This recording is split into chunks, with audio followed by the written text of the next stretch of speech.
everyone. Well, the United States neighbor to the north might be willing to play ball with President Trump after all. Canada announcing they are removing most of their counter tariffs of 25% on U.S. goods.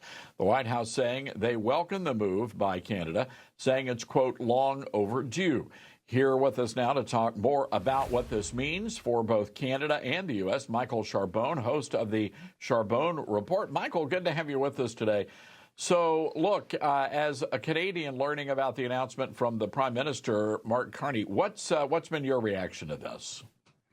So on Friday, Mark Carney took down the tariffs in a goodwill effort of 25% on American orange juice, U.S. alcohol, clothing, shoes, motorcycles, and cosmetics.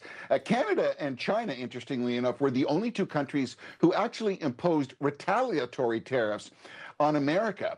And I mean, currently, 85% of all the products that go between Canada and the United States have no tariffs on them because they comply with the CUSMA, the Canada-U.S.-Mexico trade agreement. That is, other than steel and copper and aluminum, which has a 50% tariff. But tariffs have really hit the Canadian economy negatively.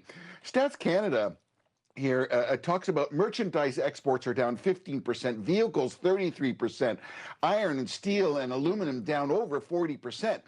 The Canadian Federation of Business also says that Canadian spending is down by 20%. This all has a very negative effect on our Canadian economy. 48% of businesses have experienced a revenue decrease, and 62% say that their expenses are much higher. And Todd, if you look at that, what that exposes Canadian businesses to, that some 19% of businesses in Canada are saying that they may have to close in 6 months, and 38% say they may have to close in a year. This is very troubling news.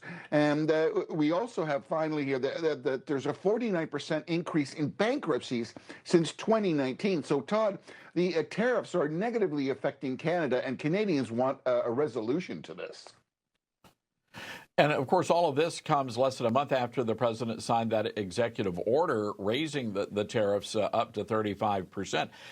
It's shocking when you look at all the naysayers here on the tariffs. And, Michael, every single time it turns out President Trump has been absolutely right. You're correct, Todd. What President Trump did was try to realign the unfair trading scenario which was imposed upon the United States since post-World War II. And basically America was being taken advantage of and is now asserting itself. America's economy, their products, their technology, and the people who work so hard in America innovatively were basically being ripped off. He's absolutely correct. The one point that we want to point out is we have such a relationship with America, both friends, family, business, travel, etc., that the two of our countries have many things which are different. We can have a wonderful discussion on the more liberal aspects of Canada, but trade and economics, we work together. And if Canada and the United States were to drop all these tariffs and have an open free trade agreement, we would be the most powerful continent in the world. And I think one of the things that is being pushed for this to happen is in July, when we have the renegotiations of the CUSMA, the Canadian, U.S., and Mexico trade agreement. I mean, 75% of all products that are produced in Canada, Todd, go to the United States, and 80% of all the products that Mexico produces goes to the United States. So the United States is the largest, strongest, and best economy, and they're flexing their muscles, and rightly so. All right, Michael, I want to switch gears here. I want to get your take on this plan by the Trump administration. They want to buy into Intel, the U.S. chip maker, and they're wanting about a 10% stake, which would make them the largest shareholder in the company. And a lot of conservatives, and especially libertarians, are really upset about this. I'm curious to hear your take on it. Is this a step towards socialism? That's what Senator Rand Paul says. No, I don't believe so. I mean, 10% is not a majority. The investment and the intellect and the zest for putting money in because they feel something's going to return is what the essence of the American dream is. I mean, we in North America have to protect those assets, and one of those things is chips.